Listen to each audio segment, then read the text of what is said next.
જો તમને આ રેસીપી પસંદ આવી તો લાઈક કરજો, શેર કરજો અને સબસ્ક્રાઇબ કરજો. બધાને જય શ્રી કૃષ્ણ.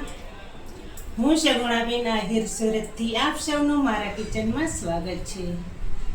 તો હલો મિત્રો, તમે ક્યારે સરગવાનું શરબત પીધું છે? જો ન પીધું હોય તો આ શરબત ચોક્કસથી ટ્રાય કર્યા જેવું છે, કારણ કે આ શરબત ઘણા નાના મોટા રોગોથી બચાવે છે અને ગરમીથી સરગવાનું શરબત ખાસ બચાવે છે. તો ચાલો બનાવવાની શરૂઆત કરીએ. આપણે હાઈ ક્લાસ લૂથી બચવા માટે સરગવાનું શરબત બનાવવાનું છે. તો તેના માટે મેં 100 ગ્રામ સરગવો એકદમ સરસ રીતે ધોઈ લીધો અને સરસ રીતે ઉપરથી છાલ ઉખેડી અને નાના નાના ટુકડા કરી લીધેલા છે. જ્યારે સરગવાનું શરબત બનાવવું હોય ત્યારે હંમેશા તાજો અને એકદમ કૂણો સરગવો આવે તે જ લેવાનો છે. તેનું શરબત ખૂબ જ ફાયદાકારક છે. તો શરબતમાં નાખવા માટે કારા મરીનો પાવડર લીધેલો છે અડધી ચમચી, 1 ચમચી સંચર પાવડર લીધેલો છે, 1 ચમચી દેશી ગોળ લીધેલો છે. આ શરબતમાં ગોળનો સ્વાદ ખૂબ જ સારો એવો આવે છે. ખટાશ લાવવા માટે લીંબુ લીધેલું છે અડધું, શેકેલા જીરાનો પાવડર લીધેલો છે 1 ચમચી, 1 ચમચી નમક લીધેલું છે. અને સરગવાને બાફવા માટે મેં અહીં ગરમ પાણી પહેલેથી જ કરવા મૂકી દીધેલું છે. પાણીને સરસ ગરમ થવા દેશું. પાણી સરસ રીતે ગરમ થઈ ગયું છે તો તેમાં અડધી ચમચી નમક નાખી દેશું, 1 ચમચીની ચોથા ભાગની હળદર નાખશું. આ બંને વસ્તુને સરસ રીતે ગરમ થવા દેશું. જોઈ શકો છો કે પાણી સરસ રીતે ગરમ થઈ ગયું છે તો તેમાં હવે જે સરગવો સમારીને રાખેલો છે તે નાખી દેશું.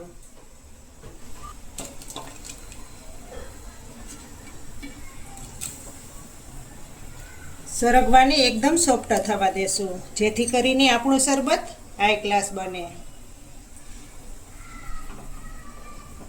વચ્ચે વચ્ચે શીંગુને ફેરવતા રહેશું જેથી કરીને સરસ રીતે બફાઈ જાય. આ શરબત હેલ્થ માટે ખૂબ જ સારામાં સારું સાબિત થયું છે.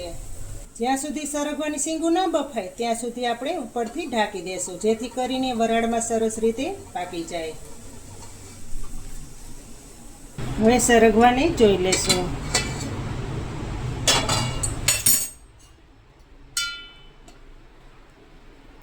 જોઈ શકો છો ને, સરગવો સરસ રીતે બફાઈ ગયો લાગે છે.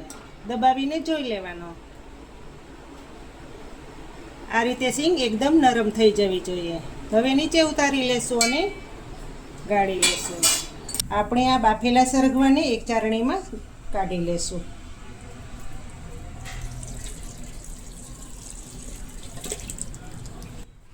આ રીતે દબાવી લેવાનું.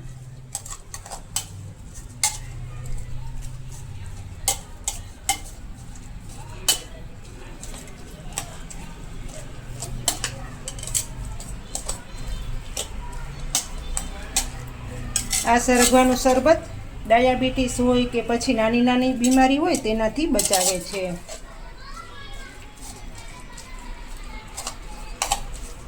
આ રીતે બધી શીંગોને ભાંગી લેવાનું જેથી કરીને અંદર જે રહેલું હોય તે સરસ રીતે બહાર નીકળી જાય.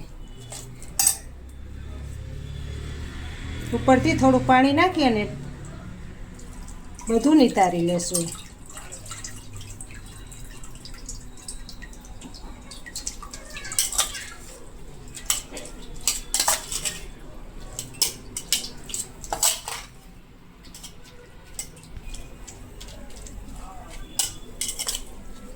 આ રીતનું પાણી થઈ જવું જોઈએ. તમે બાફવાની સાથે જ નમક અને હળદર નાખી દેશો એટલે હાઈ ક્લાસ શરબત તૈયાર થશે. તુરસ બિલકુલ નહીં લાગે. હવે તેમાં બાકીના મસાલા કરશું. જે 1 ચમચી દેશી ગોળ લીધેલો છે તે નાખી દેશું. એ બરાબર ઓગાળી લેવાનો. પાણી ગરમ ગરમ હોય એટલે ગોળ ઝડપથી ઓગળી જાય છે. તમે ગોળની જગ્યાએ ગાંગડા સાકરનો પણ ઉપયોગ કરી શકો છો, પણ મેં અહીં ગોળનો ઉપયોગ કરેલો છે. ગોળથી ટેસ્ટ ખૂબ જ સારો એવો આવે છે. શરબતમાં અડધું લીંબુ નાખીશું જેથી કરીને આપણું શરબત ખાટું મીઠું અને ચટપટું લાગે.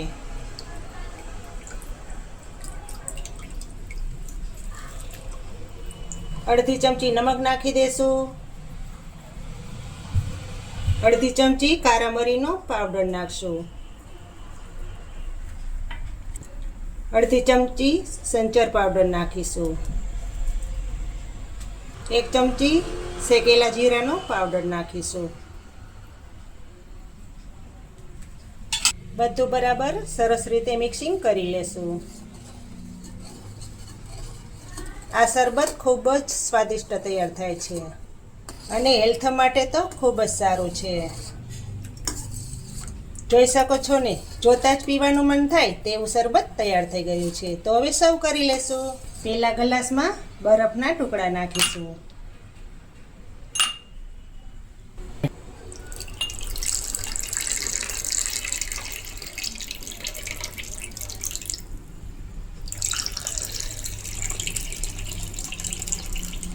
તો તૈયાર થઈ ગયું છે સરગવાનું સ્પેશિયલ શરબત.